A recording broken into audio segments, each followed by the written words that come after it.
بسم الله الرحمن الرحيم.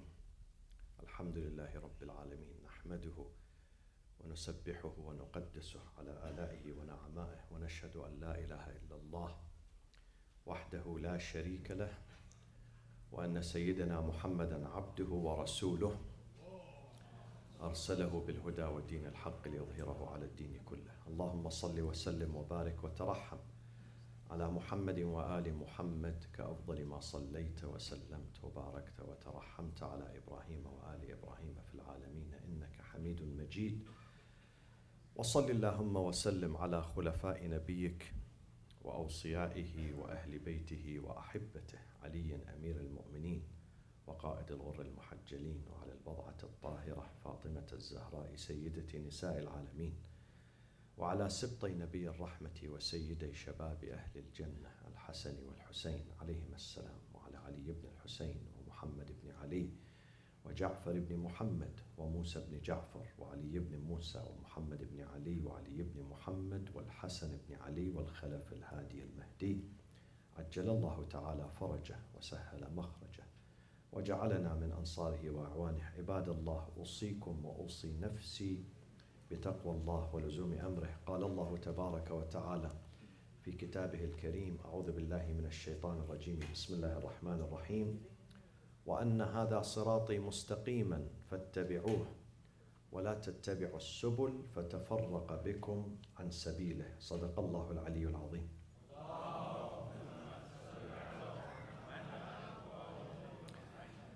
In the previous weeks, I mentioned some elements that turn people away from us, from our tradition, from our madhab.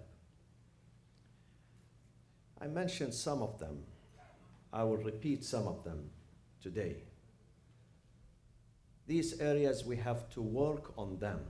The Shia Muslims worldwide, they have to work, and I don't target specific country or society or community. This is something worldwide. We have to focus on these areas. Number one, al-ihtimamu bis-salat, promoting the culture of salat. Salat is number one religious obligation. Number one. Salat is the origin, is the asl, and other ibadat are furu', the branches. So we have to promote salat, taking care of the salat, praying on time, the nawafil. The second is the Holy Quran. Holy Quran is being neglected, my friends. We only remember the Quran twice, at the time of death, funeral, and the second time in the month of Ramadan. The rest of the year, the Quran is being abandoned from the midst of the communities. The third is the masjid. We have to promote the culture of loving the masjid, making the masjid available for people to come, to pray, to do their salat, if they are close by, to do their salat inside the masjid, to build the masjid. The mother of all religious institutions is the mosque. Mosque is number one. Then if you have extra money, you can build something else. A library, a hospital, an orphanage, but number one, mosque. Because mosque is the center of everything, not just salat. It's the center of education. It's the center of tarbiyah. It's the center of social relationships, knowing people, interacting with people. These all things happen inside the mosque. Today I'd like to add another two elements that we must work on them and improve them. One of them is the concept of marja'iyah and taqleed. My friends, the school of Ahlul Bayt is distinguished from others by having this sacred institution called al-marja'iyah. And the marja' is not one, and this is the beauty of it, because it gives you the choice, the freedom. You are not forced to follow one person.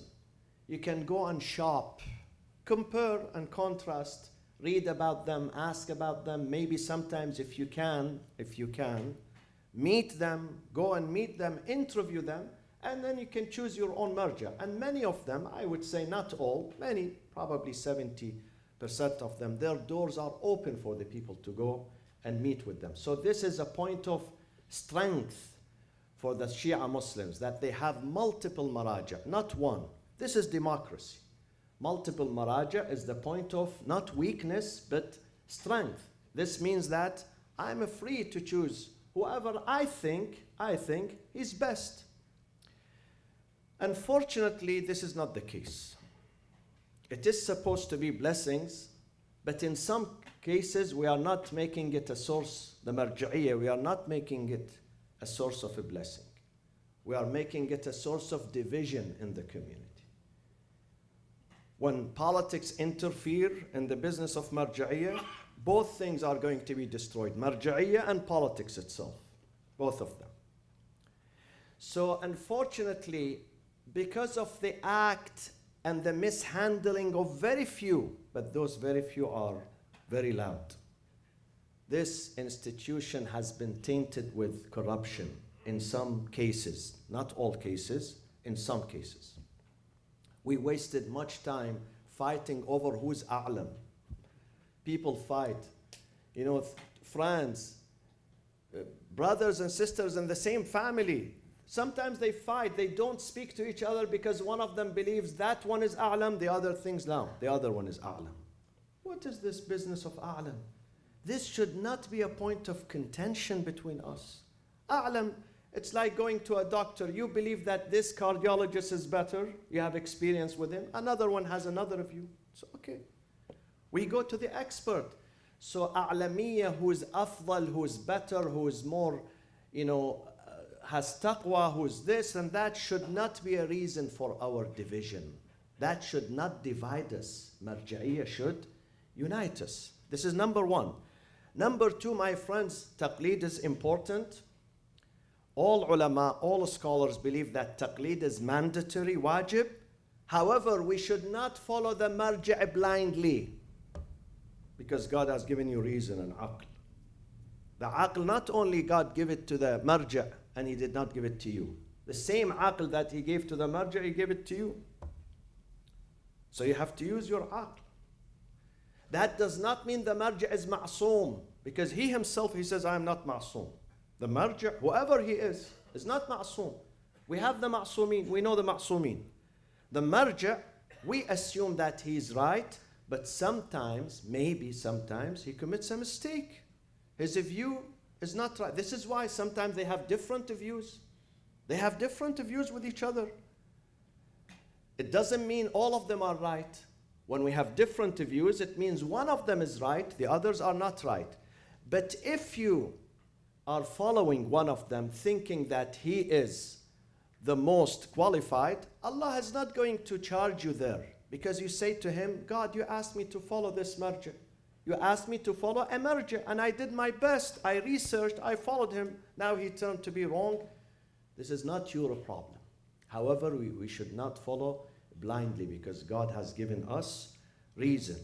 So this is another thing that we have to work on it. Some people think that if they follow this marja', they have to be against other maraja'. This is not right. The best way is to respect all the maraja'. Yes, some of them are not qualified, I am telling you. Some of them are controversial. Yes, that's right. We have, in some societies, someone who self-appointed marja'. He declares himself marja', he didn't study, nobody gave him a certificate, nobody recognizes him. And unfortunately, there are some people who follow him, naive people who follow him. But the rest of them are qualified. And we have to respect of all of them. Every marja' who studied hard and who has piety, as Imam Al-Askari said. Imam Al-Askari said the marja' has to have 4 qualities. أَمَّا مَنْ كَانَ مِنَ الْفُقَهَاءِ. Number 1, he's faqih. So this is the beginning. He reached the stage of fiqh. Then 4 qualities after that. أما من كان من الفقهاء صائنا لنفسه حافظا لدينه مخالفا لهواه مطيعا لأمر مولاه. 4 difficult conditions. Difficult conditions, they are not easy. If he has control over himself, if he puts religion above everything else, if he goes against his desire, مخالفا لهواه مطيعا لأمر مولاه. Follows his Lord, فعلى الناس, then upon the masses to follow that person in taqlid. If you find these 5 equalities beside fiqh, number 1, beside being a real expert, which is number 1, if you find the other 4, then you may follow. And we have to respect. We do not bring partisanship into marja'iyah. Once partisanship and politics infiltrates this institution of marja'iyah, that institution is going to be corrupted. So this is the area number number 5 or 6 that we have to work on. And I have one more thing before I conclude. What is Shi'ism? Some people think that Shi'ism is cultural Shi'ism. As long as I believe in Imam Ali being the successor of the Prophet, I love him, I hate his enemies, I have, multiple visa, 10-year visa to paradise. This is not right, my friends. Shi'ism is a practice, not only belief. Belief would not help. Belief does not even help the Prophet himself. Belief only does not help Imam Ali himself or Fatima al-Zahra herself. Belief has to be joined by behavior, by practice, practicing what you believe. This is real Shi'ism. The first one is cultural Shi'ism. We have cultural Muslim, cultural Jew, cultural Christian, but not a practicing, not real, not genuine. Ahlul Bayt, they want us to be genuine, to practice Shia Islam, not just to claim it. It's not a title, it's a behavior. It's a relationship in our life. Imam Al-Baqir says to one of his disciples, بَلِّغْ شِيعَتَنَا مِنِّي السَّلَامِ. When you go back home, give them my salam and my greetings and tell them, وَأَعْلِمْهُمْ, let them know, أَنَّهُ لَا قَرَابَةَ بَيْنَنَا وَبَيْنَ اللَّهِ عَزَّ وَجَلَّ. We are not the relatives of God. God does not have relatives. وَلَا يُتَقَرَّبْ. The only way to get close to Him, not through blood, not through family, إِلَّا بِالطَّاعَةِ, through obedience. We are close to God not through blood. God does not have a blood. God does not have a family. We are close to Him through obedience, strict obedience. This is how you get close to God. Another hadith, Imam al-Baqir, أبلغ شيعتنا أنه لا ينال ما عند الله تعالى إلا بعمل. You cannot get what God has saved for you there except through amal, through work, not only theory. Don't think that if you go to the masjid once a year in Ramadan or in Ashura, you receive the salvation and you are Shi'at Ali and they're going to push you inside paradise. This is wrong. This is wrong. We have to struggle every day. Shi'ism, Tashayyu', is a daily struggle to better ourselves, to keep ourselves on the right path. This is the real Shi'ism. And one last hadith of Imam al-Sadiq alayhi salatu wassalam. لَيْسَ مِنْ شِيعَتِنَا. He's not of our Shi'a. مَنْ يَكُونُ فِي مِصْرٍ. Someone who lives in Misr means a community, country, a community. وَفِيهِ الْآلَافِ. And in that community there are thousands of people, the population of that town, thousands of people, and then there is someone who's more religious than him, more practicing than him. That person should not call himself a Shia.